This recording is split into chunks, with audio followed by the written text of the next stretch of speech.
SapientNitro in New York. I am also honored to be a part of the Creative Technology Committee here at the 4A's. So very happy to be here. I want to thank Chick and Nancy for this great venue, and very pleased to be able to introduce this next segment of today's agenda. The evolution of the Creative Technologist. And I think it's no secret to us that the role of the Creative Technologist has come a long way, even though we've only been doing this for 4 years here. I think it's fair to say that at the intersection of software development and creative interpretation, Creative Technologists have been the architects and the bricklayers for some amazing interactive work, some of which we just saw here a minute ago.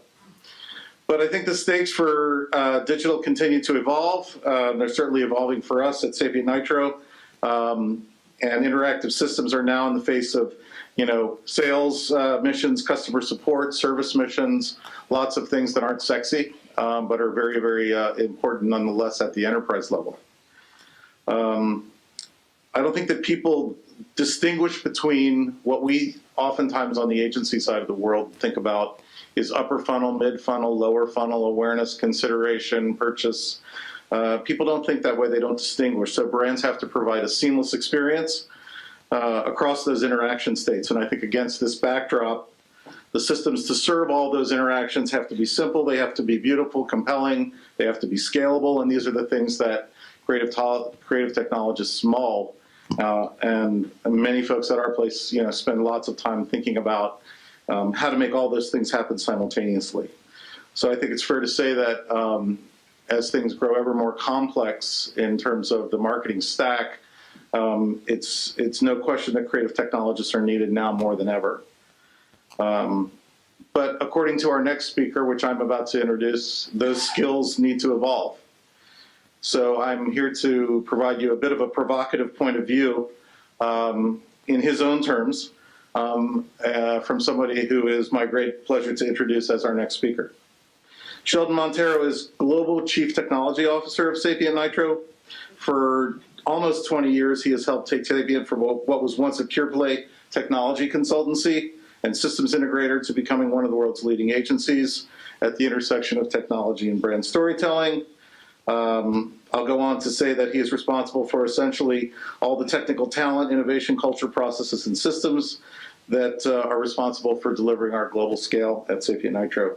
He's also the executive sponsor and co-lead of our unique Chief Marketing Technology Officer University, some of which you heard about last year in Brooklyn when we met.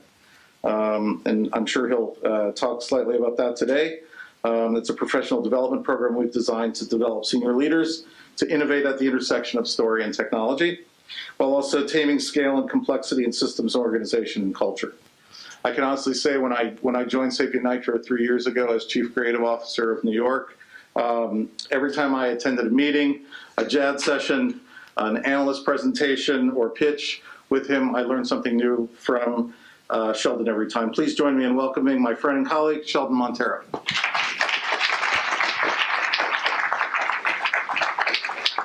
Can you hear me back there? Is it on yet? I'm not sure. Go. Hello? Yep. Excellent. So I'm flattered by that introduction, and he's kind of given away my full talk here. I have no animated GIFs or Welsh talking plans, so I hope you're loaded up on the coffee. So we are here to talk about, I'm here to make a case for the evolution of our profession. And I can already see, a few possible groans in the room. This is not another rehash of who are we and what is creative technology is about. Surmad and Criddle have done, amazing work at that. Over 63,000 views on SlideShare, so they've kind of defined already who you are or how you think about your profession. I'm here to talk about where we need to go next. But before I do that, I thought it might make sense to have you hear a little bit about the person making the proclamations, in addition to what Alan said. So my journey with computers started at the age of 14. I grew up in India, and my mom brought one of these back from a trip in the United Kingdom. Pretty amazing machine, 48K of RAM, 8-bit Zilog 80 microprocessor. It used a cassette tape for storage, and it used a normal standard definition television as a monitor. I was fascinated by this device and tried to learn everything I possibly could about it. I learned how to program in BASIC and assembly language. I used it for gaming. Whoops. Jet Set Willy was my favorite game. Now, in those days, I was kind of an entrepreneurial kid, but I quickly figured out you couldn't make money in software in India because at that time piracy was rampant, and pretty much anything you wrote would be copied, especially since it was so easy to copy it with cassette to cassette analog techniques. So I got into hardware. I learned how to repair these machines. I put myself through school repairing these machines. As a small business, I used to make various peripherals like joystick interfaces to connect things like floppy disk drives. And possibly, if I think back to my first creative technology assignment, it was designing a Jeopardy-like quiz management system for a college competition that was sponsored by Nestle. I was paid something like 1,500 rupees for that assignment at the time, which in those days was the equivalent of about $150. Now, I spent about 2 weeks on it, and I spent probably about $100 on the parts, so $50 for 2 weeks of work. My hourly rate hasn't changed much since then. So one of the next chapters that I want to call out was before Google. In 1995, in this very building, on the 3rd floor, I joined a fast-growing company called Sapient. I was employee number 196.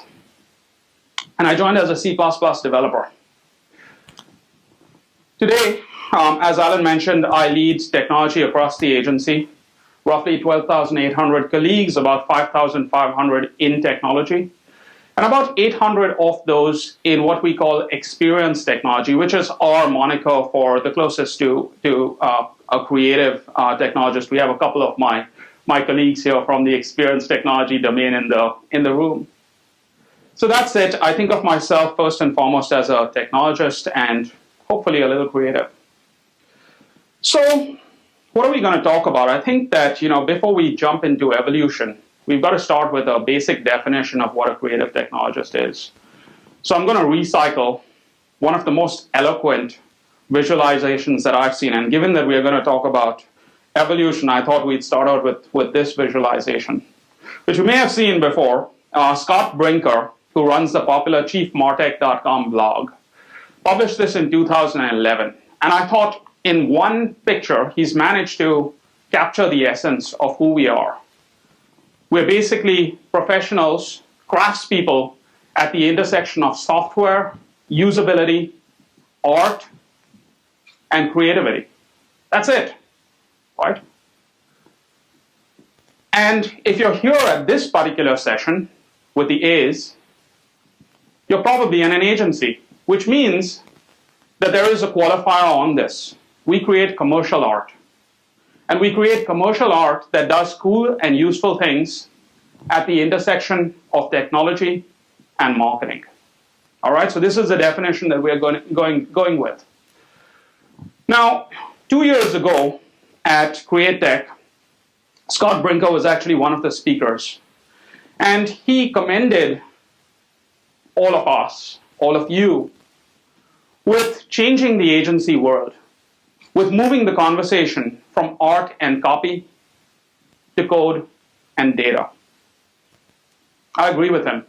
I think we've put some amazing work into the world. Some of what you've been seeing all of this morning. I only saw the last 2 presentations, but what I saw, just examples of just how much we have done.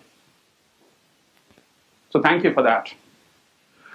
Now, against this backdrop,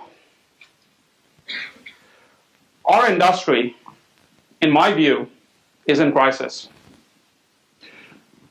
A month ago, just prior to Advertising Week, this article appeared in Forbes. Avidan is one of the well-known search consultants, matchmaker between brands and agencies. And he published the findings of his 5th annual relationship survey between marketers and their agencies. And one of the headlines, the majority of clients, 62%, admit that they now view agencies as suppliers, and that today's relationships are no longer a partnership. So what's broken? I just excerpted some of the most important points from this article which appeared in Forbes. I'm not going to read through all of them, but let's pick a couple. He says, and this is when I say he says, this is what our clients are saying, CMOs are saying. Only 16% say that agencies are very good at orchestrating integrated solutions. 78% are frustrated by the way agencies manage a holistic approach to communications. And he's not just talking about brand agencies. He says some clients don't think that digital agencies have figured it out yet either. So something's pretty off here. We're putting this amazing work into the world, and this is what our clients are saying. Now, I'm not saying whether it's our client's fault or whether it's agency's fault. Let's just acknowledge that there is a real issue. Right? When customers are unhappy, there is a real issue. I don't think a big idea is going to fix this. All right? I really don't. But I'll offer you a theory as to what might. One of the things that we are doing, and this was mentioned earlier, is really moving our advisory across the whole C-suite. It's necessary in order to drive integration across our client organizations to not just be speaking to the CMO, but also be speaking to the CTO, the CIO, and the CEO, the full C-suite. In order to do this, you need a new breed of individual who can span those disciplines, who can talk in those languages, the language of marketing, the language of process, the language of technology. So we are actually growing talent that can do this. We've put together this executive MBA-like program. We call it Chief Marketing Technology Officer University. And it really takes some of our senior technologists through a rigorous program of study and personal development. Joe Morgan here is a student in the school, so you can ask him what his experience is like if you're interested. But I'm not here to talk about this today. I'm here to talk about something far more grassroots. About a year ago, I came across this article, and it's penned by George Colony, who's the CEO of Forrester Research, and Peter Burris, who sets the agenda for their CIO research. And it's kind of a seminal piece. They call it Technology Management in the Age of the Customer. And there was one statement in it that really caught my eye. Throughput and processing integrity will not be the key considerations. This is literally excerpted straight from it. The magic will center on the overall customer experience. And I read that, and I did a double take, and I had one of these moments. Right? Throughput and processing integrity will not be the key considerations. Seriously? Then, more recently, this was a few months ago, I came across this piece from Gartner, which postulates that IT is moving towards, information technology is moving to a two-speed approach. On the one side, you've got waterfall-driven development that is high ceremony. On the other side, you've got agile development that is close to the customer and business-centric. And I had another one of these moments when I saw this. Why? See, as creative technologists, I think that we would all gravitate immediately towards the right. We like to, develop stuff that real people use, stay close to the business, stay close to customers. We love to deliver agile. We love to deliver in short time frames, to prototype, if not build actual working stuff and put it into the world really fast. But I want to underline one other thing, which is they say that in mode 2, that clients will engage with those vendors if they are small, if they are new, and these are short-term deals. So they're going to have one-night stands with these vendors, right? And on the other side, you have enterprise suppliers with long-term deals who are IT-centric and removed from the customer. IT-centric and removed from the customer. I want to emphasize the last 3 words, removed from the customer. So who are these? Are these bureaucrats? And our clients want to marry the bureaucrats? Look, I'm not a big fan, as you can probably infer, of this mode of two-speed IT. I think it's flawed. I think that it's a fine place to start, given that it's hard to get agile. If you're a big organization that is very process-centric, I think it's pretty darn hard to get agile. And it tends to be one of those things that you drive from the bottom up versus the top down. So two-speed IT could be an interim state where you kind of allow the process-centric, you keep the auditors happy, right, on mode 1, and you have a little bit of fun in mode 2 on the right-hand side by doing things quickly. But that's it. It's a transitional state. It can't be the end goal, because if it is the end goal, and all you're doing is playing around the edges. You're kind of not changing the culture. You're not changing the way we deliver value to consumers, to customers. And that's a real problem. So, what do we do about this? I think first off, we've got to go back to first principles. And there's this really smart dude, Drucker, who made this statement. Because the purpose of a business is to create a customer, the business enterprise has two, and only two, basic functions: marketing and innovation. Marketing and innovation produce results. All the rest are costs. So let's go with the implications of this statement for a minute. I think we've got to move from this mode of art and copy, moving to code and data, and say that that's not enough. So what is enough? If we produce commercial art at the intersection of technology and marketing, it's probably not enough. We've got to strike out marketing as the exclusive domain, and we've got to expand our remit to the entire business. The entire business. That's our canvas. It includes marketing, it includes innovation, it includes all of the processes and systems that our clients have. So we've got to expand our zone of impact. So how do we do this? I'll offer up 4 thoughts for your consideration. Number 1, story systems. Number 2, integration. Number 3, DevOps. And number 4, decoupling. Let's go through these one by one. Story systems. So I don't think this will be terribly revolutionary, but if you tell people stories, they might listen. If you have them experience it, they're more likely to believe. I think we'd all subscribe to that thought or postulate. So we've got to move from telling our brand stories to having people experience our brand stories on their terms. What that means is that we've actually got to create worlds, not individual executions, but complete worlds that customers can choose to engage with on their own terms. We call those worlds a storyscape. And simply stated, a storyscape is a landscape of emotional and transactional experiences where each connection inspires engagement with another. So the brand becomes part of the consumer story. Now, as a technologist, that's all fine and dandy. What does that really mean? Right. One piece would be very, very familiar to each one of you, which is innovative consumer activation. That's what we're about. That's what we've been hearing about all morning. And that's the world that we live in. The other piece is trusted technology at massive scale. We've got to do both, and we've got to do both extremely well.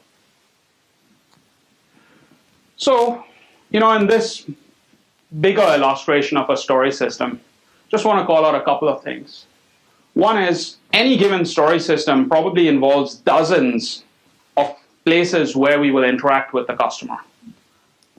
Dozens of touch points. It might be a website, it might be an in-store experience, it might be a billboard, an out-of-home thing, and it might be something that you see, off of a web search, and many, many more. Right? That's part of the innovative consumer activation. All of these are connected by what we call an organizing idea, which you could argue has some things in common with a big idea, but an organizing idea is more participative and active and allows us to actually connect these experiences with a story. But the thing I want you to focus on is that all of these experiences are connected by technology and data. And that has huge implications, because if that technology and data happens to be in mode 1, we have a problem. So we've got to answer this question. Where do software architectures come from? Because the reality is that story systems will involve multiple types of architectures. And there's this other really smart dude, Philippe Cruchen, who asked and answered this question. And he said that story systems, that software architectures come from 3 sources. 1, we steal stuff, all right? We steal stuff that has been done before. 2, we use a structured methodology to get from point A to point B, a set of steps that if you follow, you'll be safe. And the 3rd is we use intuition. All right, fair enough. We steal, we use methods, and we use intuition. Now, if you vary the ratio of these 3 sources of inspiration, classical systems use a lot of theft, a fair amount of method, and we actually try to reduce intuition. We try to reduce intuition because it results in more risk, right? So that's a classical system. And on the unprecedented system, which is probably the world that many of us live in, we have a limited amount of theft. We still do. We leverage the work of others. We use method, and we increase the amount of intuition. Now, here's the important thing. In a story system, we've got to value both sides of this equally. So we've got to value that the ERP system, or the fulfillment system, or the warehouse management system are all part of that story system, part of the consumer's storyscape. And they are impacting the customer experience. When we are talking integration, this stuff really matters. We've got to value that as much as we value the unprecedented systems that we go ooh and ah and get really excited about. That's one major implication. Second implication, a lot of us, I imagine, spend more time on one side of development than the other. Maybe you spend your time more on the front end than on the back end. But I'd argue that we've got to value both the front end and the back end, both the back end and the front end in story systems. We've got to care about them, all right? So that's it on story systems. They underlie everything that I'm going to be talking about in the next 3 sections. Let's talk about integration. To deliver any story system of reasonable size, it sometimes takes hundreds of people. When I say deliver, I don't just mean build it, I mean operate it. Think about the number of people that are involved in delivering customer experience, from designing user experience to building stuff to putting it into production to managing the operations processes, customer service processes. There are a lot of people involved in that. And there's a lot of complexity that comes with that. A lot of people who have come from different educational backgrounds, perhaps different disciplines, not just within our own agencies, but also within the client organizations that we work with, right? Now, I don't believe that these different cultures are at war with each other. I just don't believe that we have a whole lot of common language. And it feels a little bit like this, right? In the book of Genesis in the Old Testament, they talk about people who were trying to build a tower to the heavens. And God saw what they were trying to do and came down and confounded their language so that they now all spoke different languages. And because they now couldn't communicate with each other, they stopped building the tower. And this town came to be known as Babel, the Tower of Babel. In many ways, what's happening within us and our clients and that relationship feels a little bit like the Tower of Babel. So what have we done? One thing is we've adopted a formal way of actually ensuring that stuff does not fall through the cracks. Any system, any storyscape has a number of stakeholders. There are stakeholders in marketing, there are stakeholders in customer service, there are stakeholders in IT, there are stakeholders in the business. They all have concerns of their own. There's even the chief security officer, right? All of these people have concerns of their own, and you got to make sure that those concerns are actually covered. You address them when you're designing a story system. So simply, we say that stakeholders have concerns, and those concerns are addressed by viewpoints. And certain types of viewpoints are called perspectives, which are cross-cutting viewpoints. This is not intended to inject a dose of formality or documentation beyond what is necessary, but it's simply intended to ensure that stuff doesn't fall through the cracks, and we've got a comprehensive way to describe our story systems. We address the needs of all stakeholders. Now, all this is fine and dandy, but as I'm sure you would agree, all the stakeholder concerns are important, but if we get the user experience wrong, it doesn't matter, right? We've got to get user experience right. So that's a good thing, because most of our clients are pretty focused on this as well. In a recent Bain & Company study, 95% of firms say that they are customer-focused, and 80% say that they deliver superior experience. This is 362 firms that were interviewed by Bain. Sounds good on the surface. The problem is this. That's a huge disconnect. My takeaway from this is customers don't care if one of your executions is particularly clever. What they care is that your story system has integrity, that you're delivering on the brand proposition in every customer touch. That's the source of the disconnect. Isn't that we aren't focused on producing amazing work and putting it into the world? It's a fact that it all doesn't hang together. Let's talk DevOps for a minute. So don't let this happen to your storyscape. Let's acknowledge what's happened with DevOps and continuous delivery in the last few years. It's become this really hot topic, right? But I don't think that, we woke up one morning and said, hey, let's continuously deliver software. Well, maybe you did, but I didn't. I don't think most CIOs came in with that mindset. The reality is that, DevOps and continuous delivery have become an engineering imperative because of customers and competition. There is a need to put software into production faster, quickly, and safely. Quick and safe. And to do that in a continuous process versus a discrete process. That's what's really driven the need for DevOps and continuous delivery. So what is DevOps? The working definition that I use is it's simply a matter of setting common goals and objectives among different groups within the organization, including but not limited to development and operations. So common goals, evaluating success or failure with a common scale, and improving processes, improving the tooling, improving the workflow, improving the communications on a continuous and ongoing basis. Right? That's what this is all about, to integrate the organization.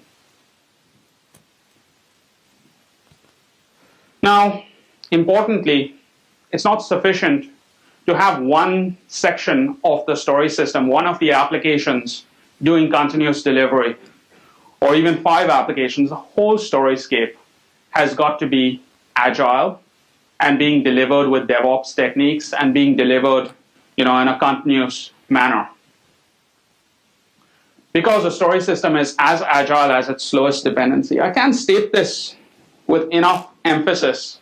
And this is the reason why when I go back to mode 1 and mode 2, I have a real problem with that. Because if we allow mode 1 to continue, if we allow our clients to believe that there are going to be sections of the enterprise which are waterfall and are only going to deliver in an episodic manner, our customer experiences, the end experiences that we deliver to customers, will always be gated by what's possible by the slowest portion of the enterprise systems. We've got to force DevOps across the story system. Last point, decoupling. So I don't have much to say here because it's been said very well. So Stevie, this developer at Google, right? A couple of years ago, he put out this rant on Google+, and one piece in that was about his life at Amazon, where Jeff put out an edict, if you will. And he said, 5 points. At Amazon, all teams will expose their data. Fair enough. Teams must communicate solely through interfaces. No other form of crosstalk is allowed. You will talk only through interfaces. And these interfaces, without exception, should be externalizable, which means that they should be capable of being exposed to the outside world. And then he put some teeth behind it. If you don't do this, you won't have a job at Amazon. That was pretty darn powerful, for not just because of what it said, but because of who said it. It's the reason why Amazon and Google and Facebook and even companies like Etsy are internet businesses, because they can continuously deliver software, and they can do so in an agile manner because all of these different parts and pieces are agile. They empower smaller groups of teams to own their viewpoints and perspectives, to manage complexity, and to manage what they are doing as independent units, speaking through interfaces. And I think that all businesses will need to get to this state if we are to deliver on the promise of integration. Now, what does this have to do with Creative Technologists, with you? Look at that list once again. We're talking about clients really having problems with integrated solutions, with a holistic approach to communications, with their digital marketing capabilities. Story systems, integration, DevOps, and decoupling. Worlds which you understand, you just bring it from your perspective with experienced technology. You have the power to actually fix this, to evangelize that this needs to happen, that two-speed IT doesn't make sense, that you got to get the whole story system working in an agile manner. But don't just do it because of this. Kondratyev, a Russian economist, long gone, but in 1925, he published a theory that talked about economic waves and technological disruption. And his theory was that each wave has a period of massive build-out and then a period of disruption, and during that period of disruption, another wave of technology emerges. I think there's no arguing that we are in a period of massive disruption right now. The last 10 years, possibly the next 10 years, are going to feel as disruptive as they do today. The question is, if you subscribe to his theory, what's the next wave? There's probably we're in the beginning of a sixth wave of innovation, but we don't quite see it yet. But you do. Because I think it's about this. You can already see the writing on the wall, the amount of buzz around the internet of everything. The digitization of everything, from liquids to paint to every object in this room potentially being digitized. What will happen in that state? I don't know, but I think that you have the DNA to figure that out. I think that you have it in you. So that's my case.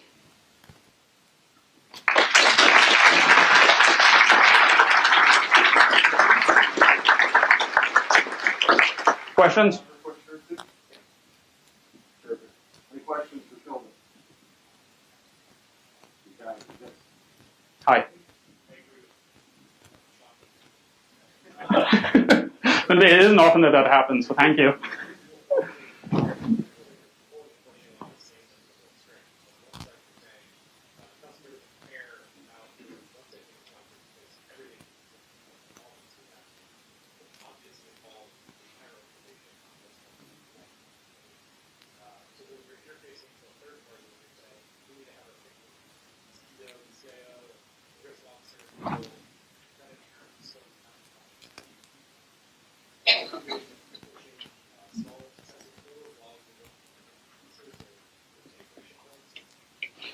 It's a great question, right? I think part of it really comes down to our role as agencies. I think we've got to redefine our position in the C-suite.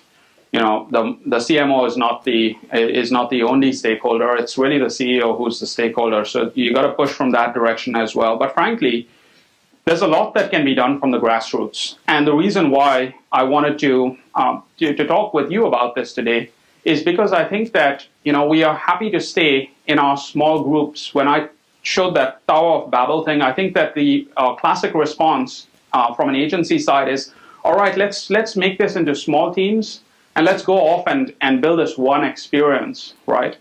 And the problem with that is that it doesn't scale because it doesn't affect the rest of the storyscape. Right, so I think that we have to push that dialogue in every conversation because we've got to change hearts and minds, one mind at a time.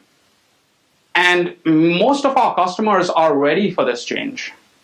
And we see it, all over the place. They're telling us that as Avi, kind of surveyed in his survey results. That helps. Other thoughts? I'm wondering, how do you look at that you are so incredible partners in tasks? How do you start this?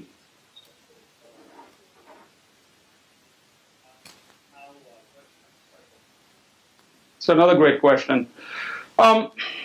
First off, it helps. Our DNA helps, so I'll be open about that. The fact that we came out of SapientNitro initially came out of a technology culture where we were really building large-scale business systems. That certainly helps with the fact that we've got tremendous credibility on enterprise transformation and enterprise systems. But today, frankly, having the conversation we just had, this is not a complex dialogue, right? It's having this conversation even with a CMO. CMO will get it. The question is, and the CMO is probably struggling with, how can I get my whole organization to be agile? And mind you, this is not an IT marketing thing. There are marketing departments that want to, deliver in an episodic manner versus a continuous manner, right? But most senior executives tend to get it. Then the question becomes, can you actually deliver on that proposition at scale? In my experience. One last question, and then we'll wrap, if there are any. Yes. Yes.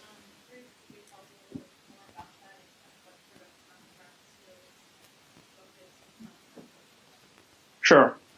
Yeah, so the CMTO University, the Chief Marketing Technology Officer, really recognizes that there's this new set of talent that's required in the C-suite, and it sits at the intersection of marketing, technology, business, and influence.